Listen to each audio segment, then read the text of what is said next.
also want to go into why Morocco thinks they have claim.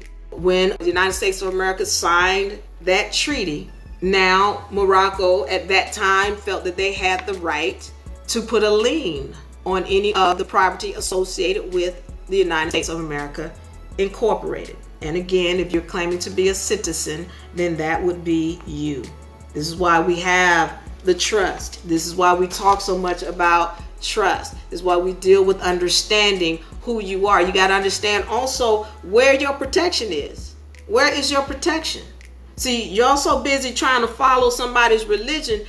That guy was on this session the whole time, and he's talking about the USC code, and he's talking about the federal code, and then he starts talking about the Constitution, and he's talking about the Peace and Friendship Treaty. He did not one time mention God. Oh, Islam.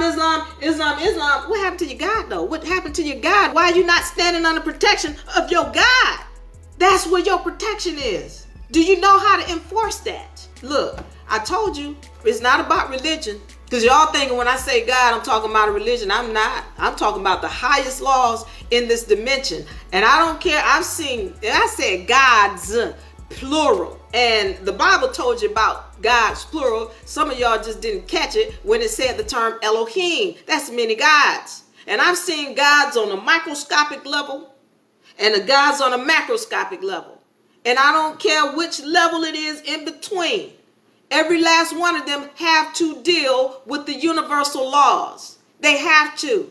And I've seen them get all of their energy that they put out on all those levels. I've seen them get it back. All those gods. You a God. So when you put out an energy, it must come back. That's the law. In every being, God or not, because all these beings, I've seen so many different gods.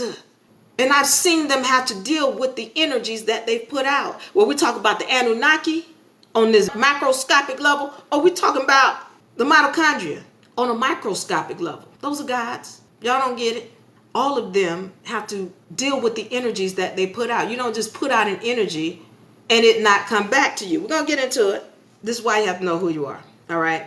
I'm going to answer some questions in a second because I'm going to take a break and answer some questions, because after this, I want to get into the history of the Arabs and who they were. We're going to show how, as I talk about all the time, how history just continues to repeat itself and how we are all just different spiritual entities in here, and we are continuing to battle. If you finding yourself in this dimension, even watching me right now, note that you are here because there's a lesson you have to learn as a spiritual entity. That's why you're here. You got to learn this. This is not just, I got to come in here and fight, and when you learn who you are spiritually, you don't have to do any of that.